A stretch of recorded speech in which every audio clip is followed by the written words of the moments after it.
good at things that I'm not good at, and I'm good at things that he's not good at.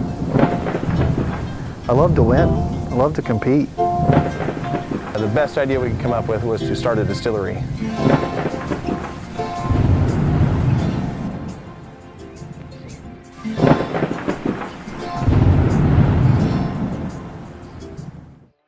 How do you find America's best young farmers and ranchers? We began with their applications. And we looked for the will to overcome challenges, You know, we harvesting sugar cane right now. the will to reach for big goals, and a vision for the future.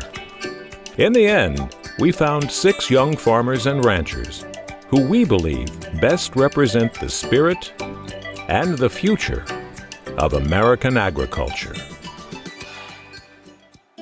They are corn growers and growers of grass. One grows cotton in Kansas, another sugarcane in Louisiana. One ages whiskey on Boot Hill. One couple turns sunlight into beef. They all have one thing in common. They are American farming families. You know, Morris Farms is your definition of a family farm. My wife, Melissa, my 2 sons, Tyler and Dylan, they're out here with me every day. We're a family farm that has family in it that does the work. You know, I don't know how many generations it's gone back, but where I've stepped in with my father-in-law and brother-in-law, we all work, we all contribute. My mother-in-law can drive a semi. We believe the best way to judge a person's character is to meet them. So we went to their farms and ranches, met the family and their relatives. We walked their fields and pastures.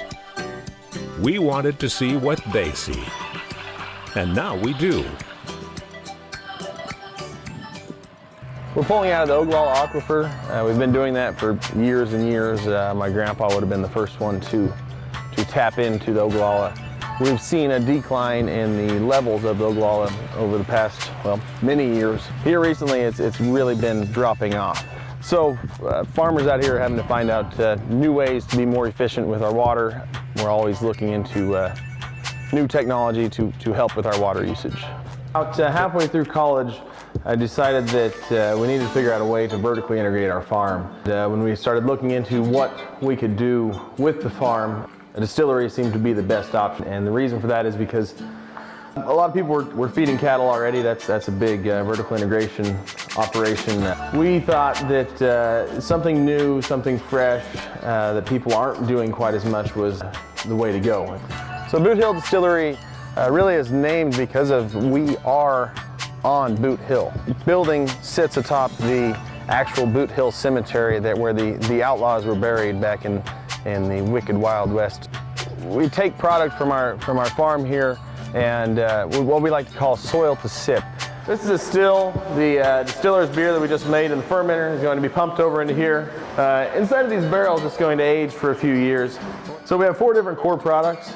Our red eye whiskey is actually the same mash bill, just aged longer in the barrel. And then we have our gin that uses vodka as the base of it.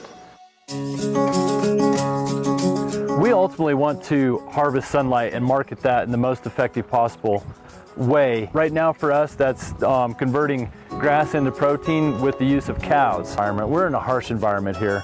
Lots of winter, lots of wind, some pretty cold days, and the growing season is really short. So it takes a special female to be able to produce in this environment for any amount of time. The goal of finding a cow that fits our environment instead of change that environment to fit our cows.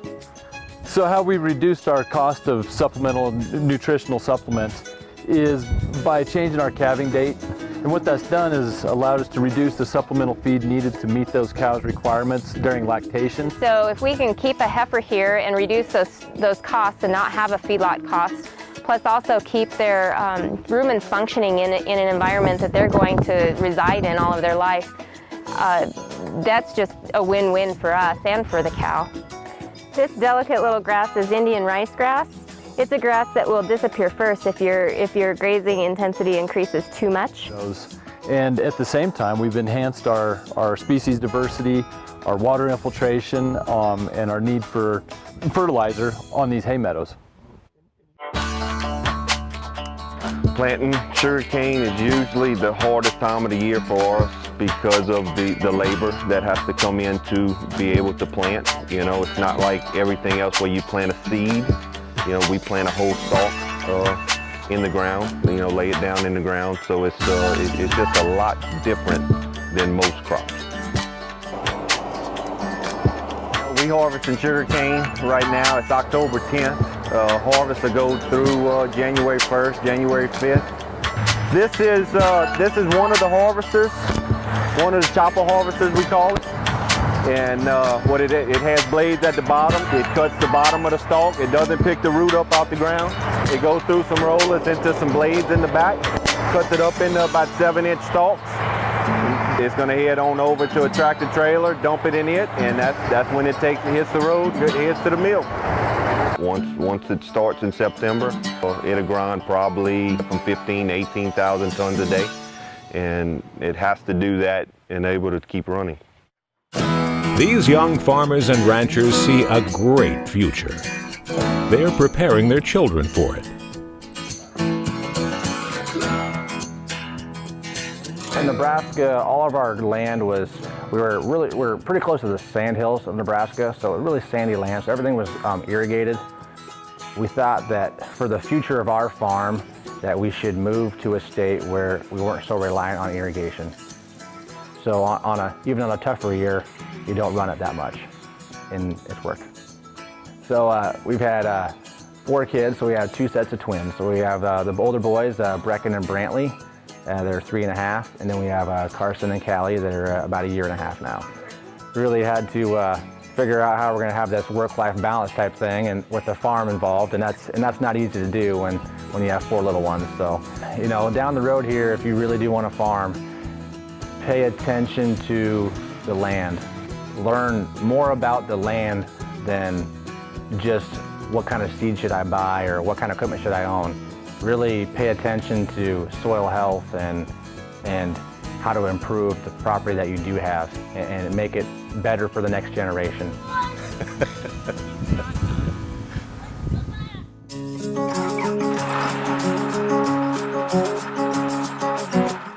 I think some of the biggest challenges for younger farmers today is opportunity. There's younger kids that want an opportunity, don't know how to approach it, don't have the ability to go, and they're willing and hard workers. The other challenge is technology. We no-till, so there is no plowing ground all day, sitting on a cheap tractor. It's very expensive, so it's hard to turn a kid loose. You know, I want to hopefully be able to have it set up where all the kids can come back and thrive. It's pretty much what everybody wants for their kids. They want them to be happy, so if they're happy out here farming, that's where we want them. Our nominees for 2019 worked to raise the quality of their lives, both on and off the farm. My 2 boys and my sister's kids, and they'll go out there and pick it and go sell it on side the road, or you know, we'll sell it on Facebook and stuff. Just trying to show them different ways of making money with ag, you know, not just sugarcane, but just showing them different ways of hard work, and hopefully that pays off in the future. It is that dedication to family, meeting the challenges of today, and planning for the future that brought them all here to be honored. We know you will find their stories as inspiring as we do. In the coming days and weeks, you will discover more about them in the pages of The Progressive Farmer, on our website, and through Facebook. No labor, didn't charge them for the seeds, didn't charge them for chemicals. They'll learn quick that farming's not all about profit, but I guess at that age, you know, you can't help but make money when you do that.